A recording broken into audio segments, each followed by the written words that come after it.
현대건설 2022년도 실적을 스루풋 회계로 분석하고 2023년도 매출액을 예측하는 내용을 소개하도록 하겠습니다.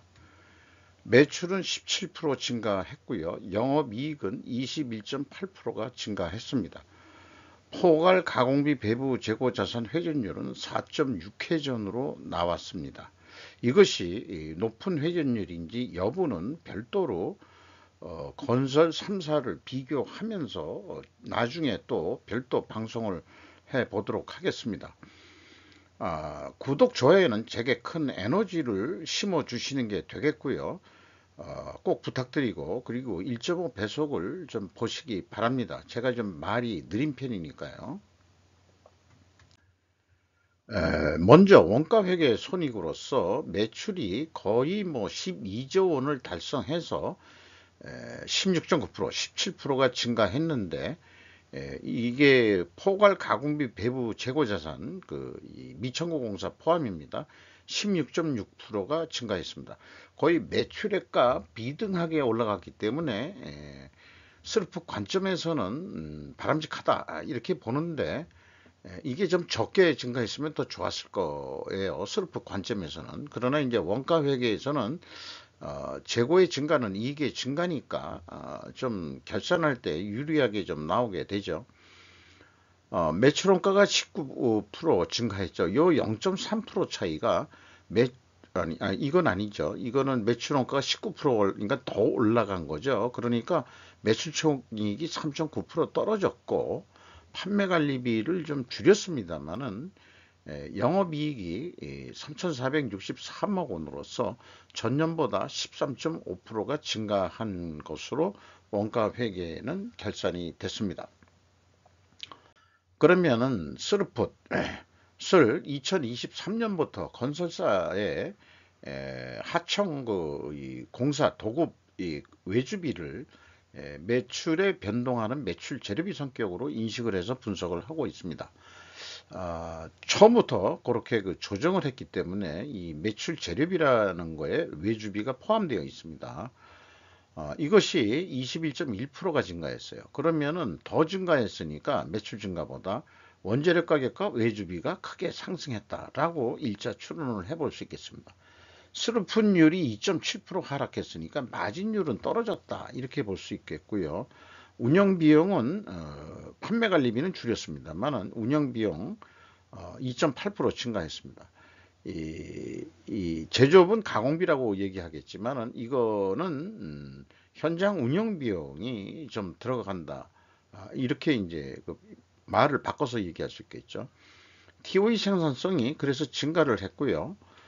슬픈 영업이익은 2,899억 원으로서 원가 회계 영업이익보다 564억 원이 적은 수치입니다. 작년에는 더 크게 차이가 났었고요. 이것은 역시 가공비 배부 재고자산이 증가했기 때문입니다. 재고자산 내역을 보면은 이 완성주택 미완소 공사가 가공비가 배부되는 거니까 WCAI 이거로 범주로 해가지고 보면은 이 24억 원 정도가 증가했는데 미천고 공사가 무려 3,436억 원이 증가했습니다. 스루프 관점은 이 미천고 공사를 포괄 제공 성격으로 인식을 합니다. 항상 이 고정 타이틀로 이 재고 흐름 양식을 소개하고 있는데 건설사야말로 이런 식으로 해서 재고자산 투명성을 신뢰를 받기 위해서는 이와 같은 양식에 의해서 공시를 해야 된다고 좀 믿습니다. 쭉 나중에 이 회계 투명성 검증하는 과정에 왜 제가 계속 이런 얘기를 하는지 이해가 되실 거라고 좀 봐요. 비용의 성격적 분류 내용에서 외주비를 넣습니다. 그래가지고 MC 매출원가 재료비가 9조 2천억 원, 21.4%가 증가했습니다. 운영비용은 2.8%가 증가했어요. 그리고 이 가공비가 금액상으로 8.3% 증가했습니다만은 총 건설 비용에 대한 비율로는 1.4%가 하락했어요. 그러니까 재료비하고 지금 이 외주비 포함해서 1.4%가 증가했으니까 상승했으니까 이것도 그 상승을 했겠구나. 원재료비하고 외주비 가격이 이렇게 이 수주 판매 가격보다는 더 인상됐을 거다. 이렇게 이제 추론할 수 있겠습니다. 그래서 검증 3단계로 보면은 이렇게 PQ 총 그 제조 비용인데 이걸 총 건설 비용이라고 이해하시면 되겠어요. 3,439억 원이 차이가 나는데 이게 미천구 공사의 증감액이 될 것입니다. 2단계는 미천구 공사를 포함하지 않고 순수하게 WCAI만 비교를 해봤는데 일치를 해야 되는데 잔잔하게 차이가 있어요. 근데 작년에는 좀 크게 차이가 났고 그러면 뭐 큰 그 변동폭은 없다. 이 차이가 뭔지는 밝혀낼 수는 없습니다. 그리고 3단계에서 현금 오름표 재고 자산의 증감액은 이 가공비 아니 미천구 공사가 안 들어간 금액이죠.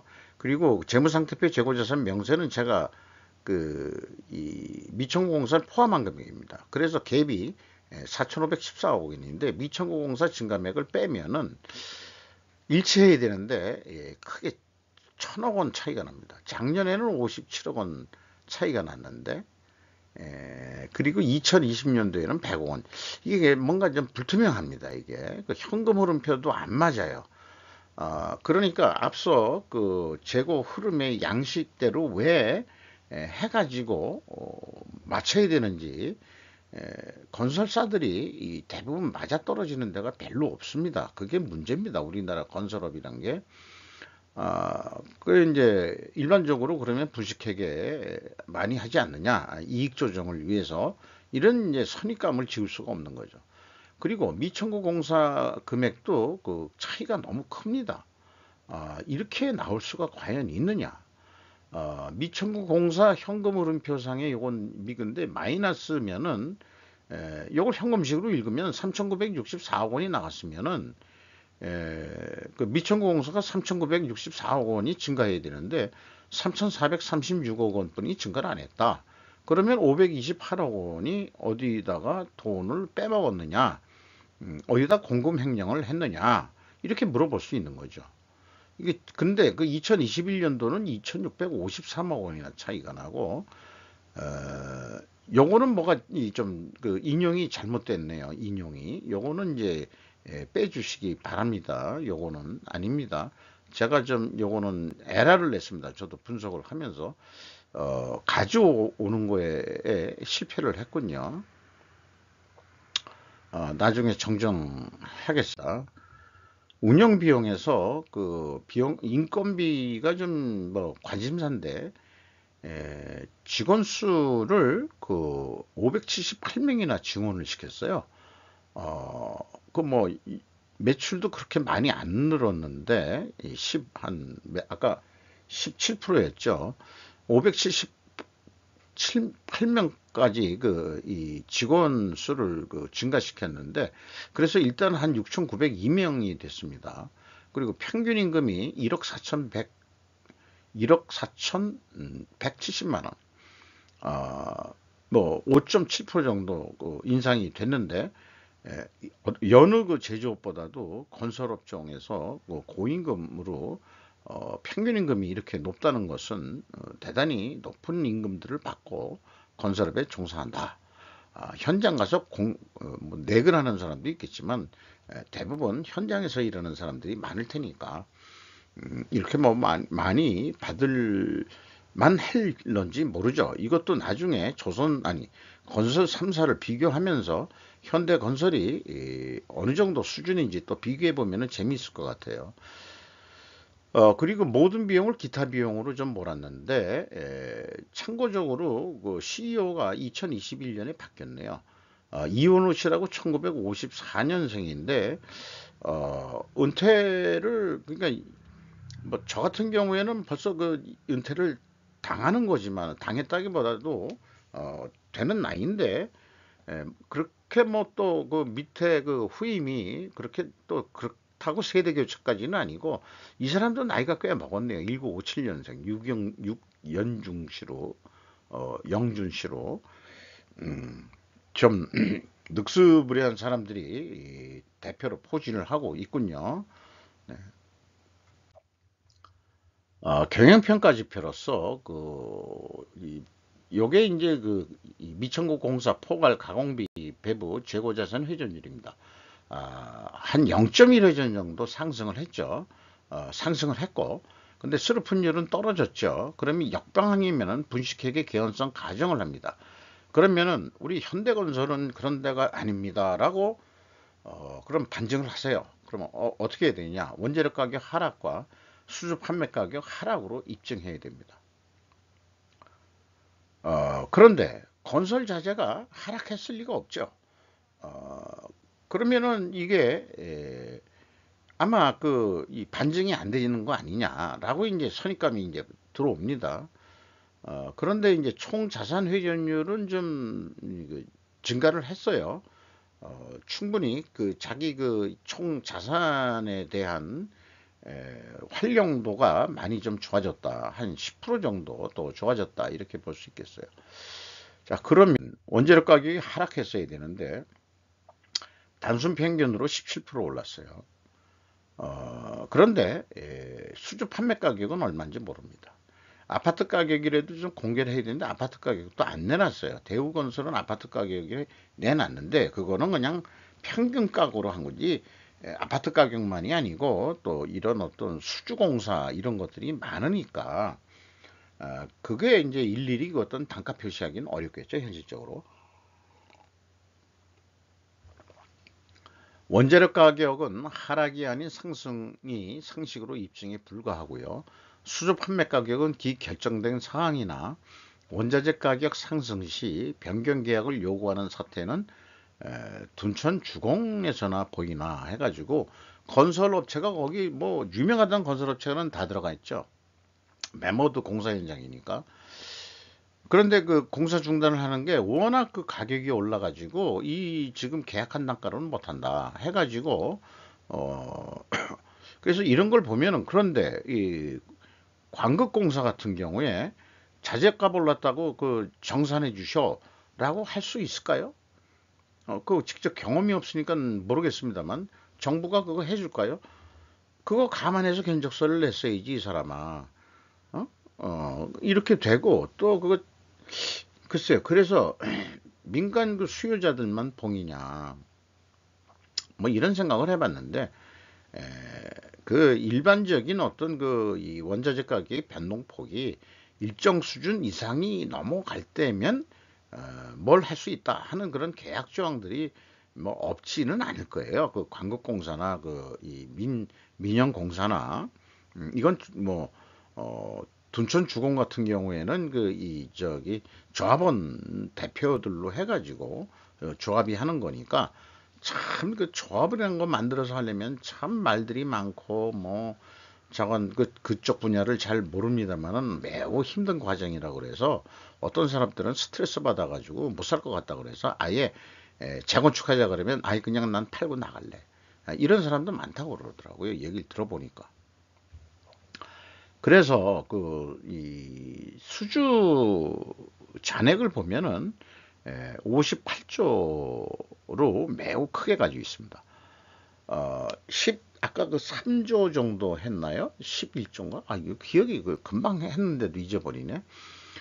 한 4년치 이상을 장기 공사 할 수 있는 게 있는 거죠. 어, 이렇게 계약 잔액도 많이 있습니다. 그런데 이제 이게 완성 공사액이 그런 매출액하고 현대중공업 할 때 이 수주 사항은 현대중공업 같이 해야 된다라고 얘기했는데 이건 기한이 없어요. 기한이 언제부터?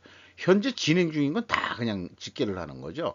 끝난 것만 이제 지원나가는 이런 방식이 이제 제가 어디서 봤냐 그러면 이제 기업의 공무부 애들이 일하는 방식 그러니까 이제 공무부나 뭐 토건부나 뭐 이런 게 이제 공장 내에 있다고 그런다면은 유지보수하기 위해서 공장도 뭐 그런 그 토건 공사 같은 게 해야 될 게 있잖아요. 그렇게 그 한다면 거기에다가 이제 그 공무부들이 공장 보수하고 뭐 이런 이렇게 역할을 그런 조직 명칭을 붙인다면은 그거를 좀 봤었는데 이게 이런 방식은 그 공무부 수준 정도뿐이 안 된다. 이걸 또 말씀드릴 수밖에 없고 지금까지 논의된 거를 이 논리적으로 좀 인식하기 위해서 논리도표 충분 조건으로 다시 구성을 해보면은 만약 포괄 재고 회전율 상승과 스루풋율 하락 역방향이면은 그러면 분식회계 개연성 가정을 한다. 왜냐하면은 반증하기 위해서는 원재료 가격 하락과 수주 판매 가격 하락 데이터 확인이 되기 때문이다. 그런데 입증 불가하죠. 그러면은 제가 1,000원짜리 변호사로서 그 투명성 법정에 쓴 변호사로서 현대건설이 투명한 기업입니다. 라고 변론을 해야 될 것 같은데 그럼 다른 증거들을 찾아야 되거든요. 그래서 이거는 뭐 제조업이면 수량으로 재고 회전율을 한번 해봐야 된다 이렇게 얘기하지만 그러기도 어렵고 미청구공사 진행률을 높여 원자재 및 외주비 가격 인상을 극복했다. 그러니까 단가가 올라가지고 보통 그러면은 금액이 올라가니까 재고 회전율이 떨어지는데 원자재 가격이 올랐음에도 불구하고 재고 회전율을 올렸다는 얘기는 그 미천국공사까지 포함해서 그것은 이 원자재 가격이나 외주비의 인상에 외주비는 여기서는 아니죠. 외주비는 아니죠. 회사의 그 근본적인 내부 관리 노력에 의해서 재고 회전율을 올린 그 극복한 사항입니다. 이렇게 변론을 해야 될 것 같고요. 다만 3단계에서 패스하지 못했으므로 부분적으로는 투명성이 좀 부족합니다. 라고 변론을 하면서 일부 변호사 입장이라도 그러잖아요. 인정할 건 조금 인정해가지고 형을 좀 낮게 받자. 뭐 영화 보면 그런 거 나오잖아요. 변호사도 현대건설에 대해서는 이 투명성 그 검증 단계에서 패스를 못했기 때문에 이 피고인으로서의 현대건설한테 그렇게 좀 주문을 해서 인정할 건 좀 인정하자. 우리가 노력한 부분은 또 그렇게 강조를 하고 그렇게 변론을 해야 될 것 같아요. 그래서 만약에 예를 들어서 구속 수사를 비구속 수사로 해서 나중에 조금 벌금형을 먹는다든지 뭐 이 정도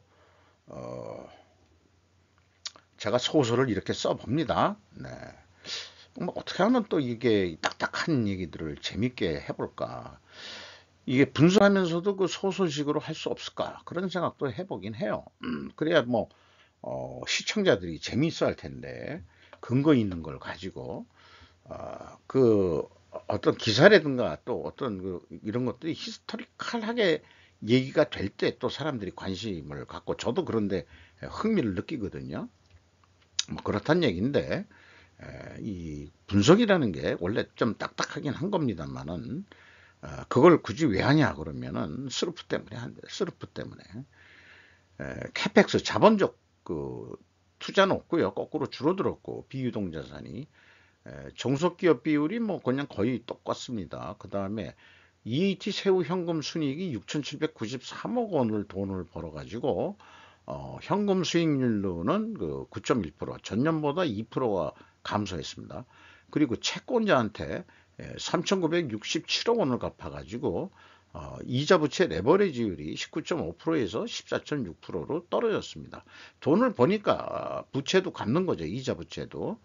그리고 주주잉여 현금 흐름은 주로 거의 배당 성격인데 0.9% 1%도 못되게 주고 있네요. 3년 동안 변함은 없습니다. 이 중간에 이제 마이너스로 나온 거는 회사가 아니 주주들이 돈을 또 추가로 그 이익 배당 외에 더 낸 겁니다.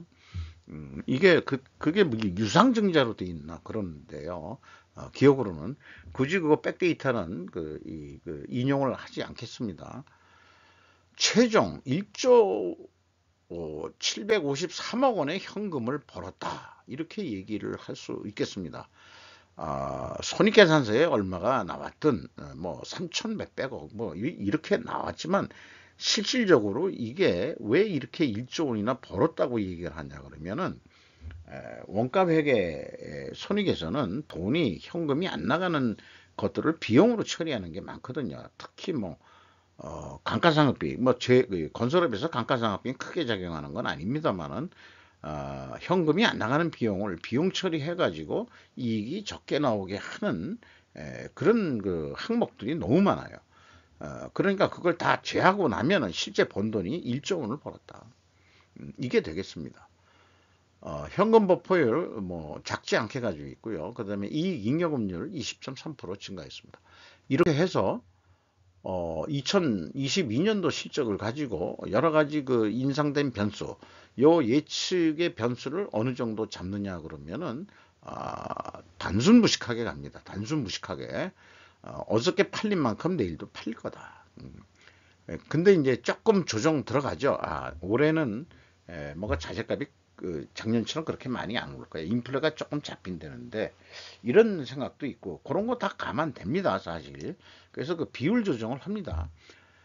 그러면은 11조 9천억 한 12조 했었는데 한 14조 원 하게 될 것 같소. 2조 원 더 늘어가지고 그러면은 그 제안서 견적서 쓸 때는 3,900만 원, 900억 남게 돼 있는데 이 재고가 15%만 올리면은 뭐 예를 들어서 미천공사하고 WCA하고 15%가 올라간다고 하면은 가만히 앉았어도 재고 이익으로 5,850억 원의 이익이 난다.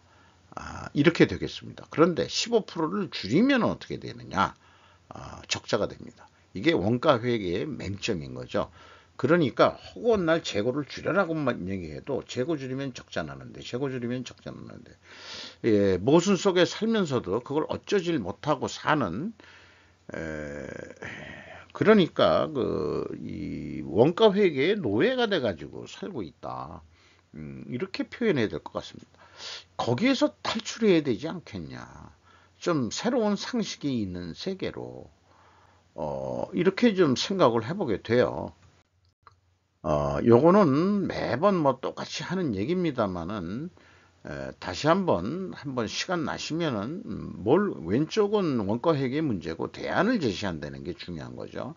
거기다가 목표로서 꼭 재고 회전율을 목표로 그 바벨 전략으로 꼭 넣으십시오.